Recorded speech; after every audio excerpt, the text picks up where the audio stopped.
الأمامية وفرصة ما زالت قائمة لكنها تبعد في اللقطة الماضية. هنا الركنية أبعدت في آخر 5 دقائق وكرة بالراس، جول!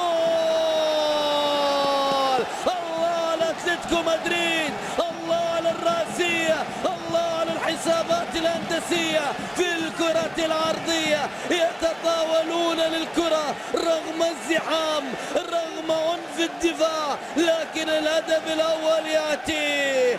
الجنرال دييغو سيميوني يواصل التقدم، مباراة تلو المباراة، هجمة تلو هجمة، بل مهمة تلو المهمة. وبالتالي شوف الكرة الماضية أتت عرضية بمقاييس هندسية، بكرة الرأسية بالملي وبالسنتي في المرمى بين الخشبات الثلاث.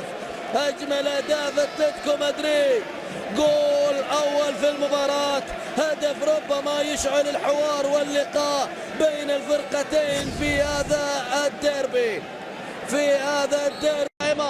دييغو يلعب كرة أرضية،